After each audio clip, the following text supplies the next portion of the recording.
Welcome back, ladies and gentlemen. You knew I'd be back. I knew you'd be back. This is episode 11 of the Brian Welch video blog. This is episode 11. This is a pen. This is a notebook. But enough lecturing. Let's get to it. I took a little break from putting up content. Took a hiatus, a sabbatical, a furlough even, if you will. I went to go see my parents for Father's Day, which was lovely. I very much enjoyed it. I am originally from the West Bloomfield area, but I grew up on the west side of the state, in Stevensville, Michigan. Very lovely little town. When I came to college, I don't know why I'm counting, when I came to college, and then when I came to whatever's after college, when I came to college, people would always ask, where are you from? And I learned very quickly that if I said Stevensville, it would bring the conversation to a screeching halt, and they were like, where's that? Luckily, everybody in Michigan lives somewhere on their hand, so I would just resort to that. And then when I figured out, I was like, well, you know St. Joseph. A lot of people know St. Joseph, and so that was fine. I would say, well, St. Joseph, it's right by that. But then when people started asking again, where are you from?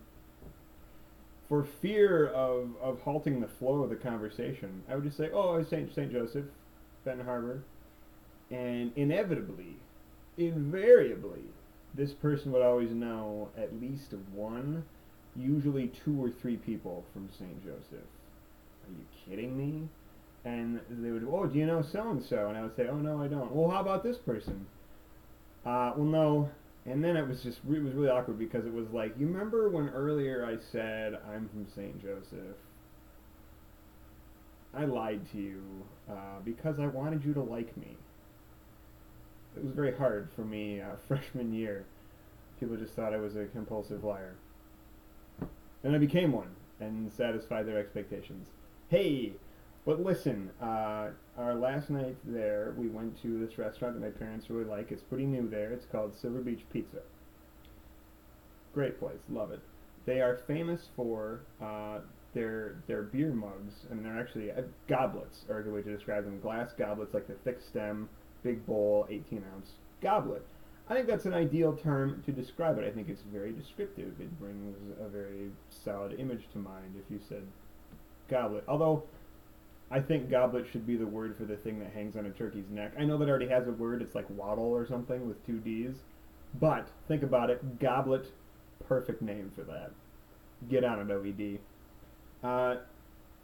However apt a name that is, that's not what they call it.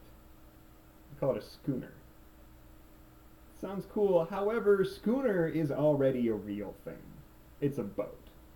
And I understand if you don't know what a schooner is. I mean, it's acceptable if you live somewhere that's landlocked, like Switzerland or Nebraska. And you're like, this is a schooner. This is a catamaran. Oh, I see. However, when you're right on Lake Michigan, literally, I'm sitting in my seat in the restaurant. I can see Lake Michigan. I can see real schooners out on the lake. Off that, I'm painting a picture for you. You can't name your cup a schooner. It just doesn't seem right. Furthermore, I found out that the owners started this place because they loved this schooner.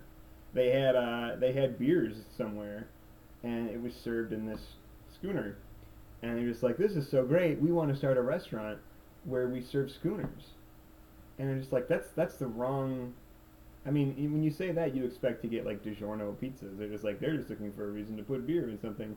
It's sort of like if you really love this new cleat that Nike came out with, and you're like, I'm going to start a football franchise to show people how great these cleats are. It's the wrong motivation. I want to eat at a restaurant where the owner is like, I started Mario's based on my great-grandmother's cooking. She always made great rigatoni and spaghetti, lasagna, so I made an Italian restaurant where I could share my great-grandmother's recipes. That is a valid reason to start a restaurant. The container that you put beer in, they weren't even making their own beer, it was just like standard draft beers. The container you put it in, so great we want to build a restaurant around it. I don't know, guys. My last problem with this restaurant, great as I said it was, it's right by train tracks, literally right by train tracks, and that makes me very nervous. Try and see Unstoppable. and try to order at this restaurant without looking over your shoulder. It's like, yeah, I'll have the. Was that a? Did you just hear a whistle? Should we move? Is there a train coming? I'm actually not hungry anymore.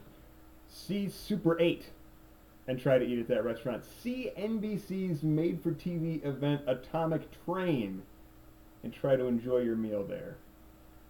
See Atomic Train and try to enjoy anything. What was that? Anyway, folks, until next time, I'm hoping I can unveil my new intern. In the interim, get on Facebook, sign up my petition for Atomic Train 2. See you next time.